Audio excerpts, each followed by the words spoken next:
Qalu balasan. Itu komitmen rahim. Tapi kalau sudah turun ke dunia, asyhadu an la ilaha illallah wa asyhadu anna muhammadar rasulullah. Kalau orang beriman sudah pegang dua komitmen ini, tidak boleh ragu dalam hidup. Tidak boleh pincang dalam hidupnya. Karena sudah ada dua komitmen.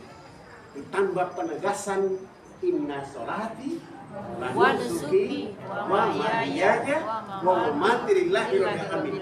Menjadi energi yang besar sehingga begitu berada di Hajar Aswad, berada di Allah, komitmen ini terawat. Di sebelah ada pintu Ka'bah, maka analoginya adalah pintu hati ini harus ikhlas terhadap segala keadaan. Suami yang galak, alhamdulillah. Sama-sama yang kuat sedikit. Suami yang galak, alhamdulillah. Istri yang cerewet, alhamdulillah. Lebih kuat bapak-bapak daripada ibu-ibu masih ada bukan. Suami yang galak, alhamdulillah. Istri yang cerewet, alhamdulillah. Punya harta yang sedikit, alhamdulillah. Punya harta yang banyak, alhamdulillah.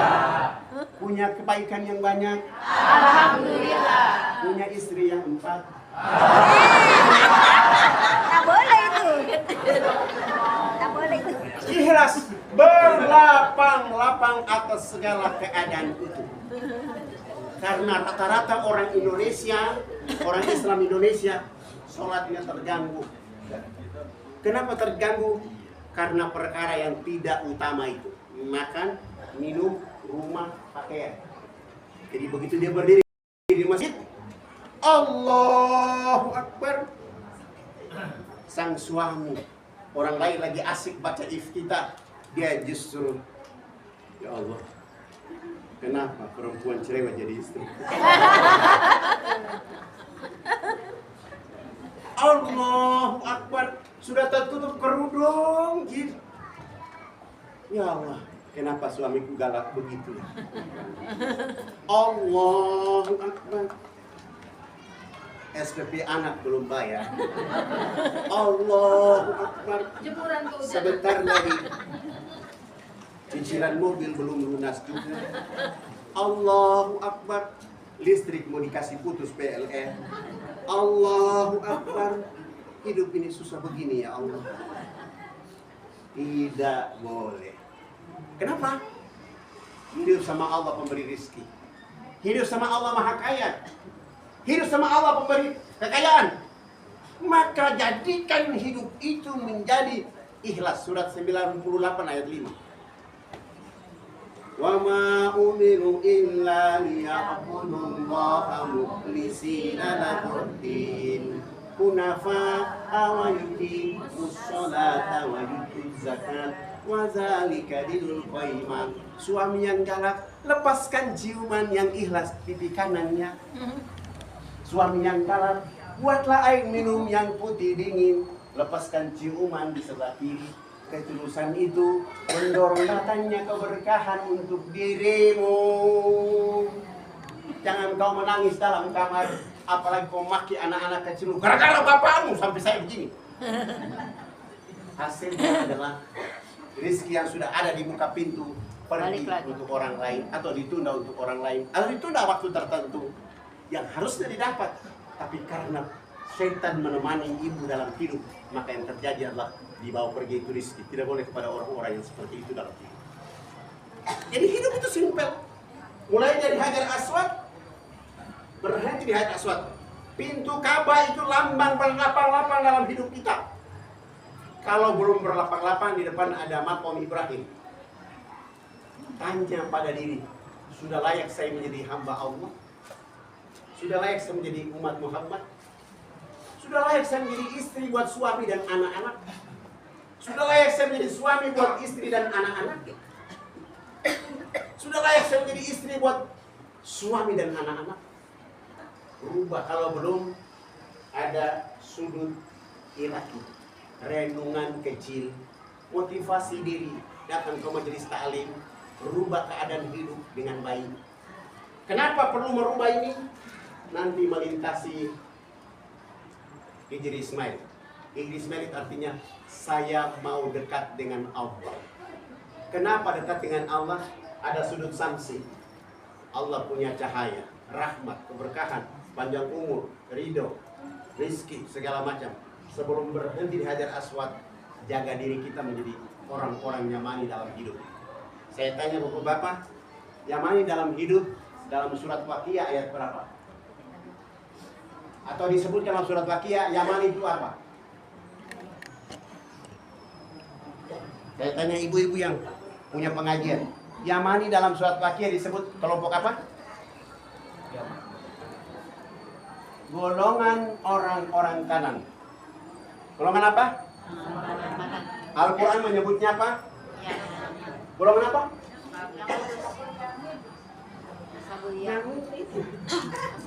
Mulai ngarang-ngarang ini ibu-ibu ini. Golongan orang kanan, golongan apa? Kan ada dua golongan, golongan kiri dan kanan. Al-Quran surat Waqiah menyebutnya apa? Ya kanannya apa Al-Quran? Cari sendiri, saya tidak mau kasih tahu. Golongan simal dan golongan dengan apa? Dengan yamin dan Ashabul yamin, ashabul simal. yamin itu yang mana? Kiri atau kanan? Kiri. Kanan. Mau pilih yang kiri atau kanan? Kita pilih yang kanan. Sehingga sebelum berhenti di Hajar Aswad, genggaman damai dunia, damai akhirat ada di tangan kanan kita karena hari-hari berbuat kebaikan. Pak, ke masjid pegang tangan suami dan bilang sama istri di rumah, kalau mau ikut ke masjid silakan. Tapi nanti kalau sudah salam segera pulang ke rumah, nanti papa dengan anakmu dari belakang. Di jalan ketemu teman, usahakan bisik kepada mereka, mungkin dia lagi merokok di depan pintu rumah. Pak, alangkah indahnya rokok dibuang dan kita bersama-sama berjamaah sujud kepada Allah Subhanahu wa Ta'ala. Ini yang hilang dari kita, sehingga impian masuk ke dalam surga itu ada, tetapi perbuatan untuk ke surga kita tidak punya. Maka surga kita dapat, tetapi di halaman. Astaghfirullahaladzim. Sekarang pertanyaan, mau masuk surga dalam kelas VIP atau halaman? Berbuatlah dakwah dari lingkungan kita. Pak RW sudah ada, tinggal Pak RT 4 RT. Mulai rapat besok, kumpulkan warga bahwa berapa di RT kita yang tidak bisa baca Quran, berapa di RT kita ada anak yatim, berapa di RT kita yang jarang ke masjid. Himbaukan mereka ke masjid supaya ketua RT tidak diperiksa ulang-ulang di alam kubur atau di padang mahsyar. Begitu juga ketua RW sebelum diperiksa, ketua RW tegaskan kepada ketua RT, dinas secara kota kabupaten kita sudah lakukan, tetapi tegaskan bahwa Pak RT jangan buat sampai saya ditanya oleh malaikat di alam kubur. Dan telepon ketua masjidnya, ketua masjid, tolong pantau ketua RT saya yang ada dekat ketua DKM. Biar saja ketua RT bawa warganya ke masjid. Tentu itu menjadi keinginan untuk kita akan reuni. Reuni pertama adalah kita akan mendapatkan kalimat wasiqal ladina taqaw rabbahum ila jannati zumara hatta idza ja'uha wa futihat abwabuha wa qala lahum khazanatuha salamun alaikum tibtum fadkhuluha khalidin. Allah. Penjaga-penjaga surga itu menyambut orang menuju surga. Mereka sudah ada di halaman surga, belum masuk ke dalam surga, tapi Allah memanggil mereka melalui penjaga-penjaga surga sehingga mereka masuk ke dalam surga. Begitu sudah ada di pintu surga VIP, Allah bilang sama mereka, salamun qaulam mir rabbir rahim. Kalimat apa? Salamun qaulam mir rabbir rahim.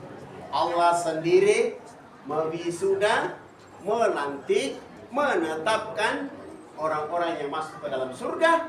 Karena sebelum manusia masuk ke dalam surga, berkumpul di padang mahsyar selama 50.000 tahun untuk menunggu waktu perhitungan atau waktu hisab.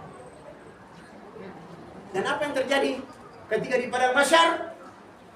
Allah menurut riwayat menceritakan matahari di atas ubun-ubun manusia jaraknya ada yang mengatakan 3 jengkal, ada yang mengatakan 3 mil dari atas ubun-ubun manusia.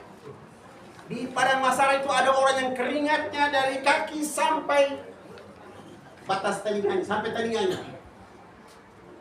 Dia sibuk berdoa, doa ditolak oleh Allah.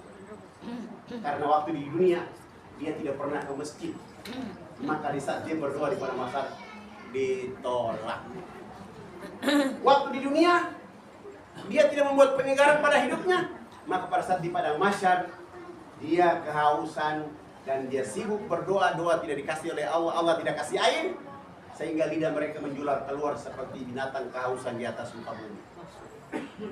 Siapa mereka itu? Hadis riwayat lain menyebutkan bahwa nanti dari 12 kelompok manusia yang berkumpul di padang mahsyar, cuma 1 orang yang masuk ke dalam surga. 1 saja yang ke dalam surga. Siapa mereka? Mereka yang hidupnya mengurus dirinya, istri, keluarga dengan agama ini, mengurus rumahnya dengan agama ini, mengurus keadaan hidupnya dengan agama ini. Maka mereka pada saat masuk kepada mahsyar justru tidak kena matahari, tidak kena kehausan, doa mereka dikabulkan oleh Allah. Sementara 11 kelompok lain itu habis-habisan diumumkan di padang mahsyar. Ada yang masuk ke padang mahsyar, tiba-tiba di pintu padang mahsyar wajahnya berubah seperti babi. Lalu diumumkan, inilah manusia yang waktu di dunia mereka tidak pernah merawat sholat 5 waktunya. Hari ini mereka seperti babi. Ada yang masuk, mata tidak ada, telinga tidak ada, lalu yang ganti di telinganya adalah tanduk seperti kerbau. Dan yang mengalir dari mulutnya adalah bau yang sangat busuk. Siapa mereka? Mereka yang waktu di dunia selalu merampas, mengambil hak anak yatim dan tidak pernah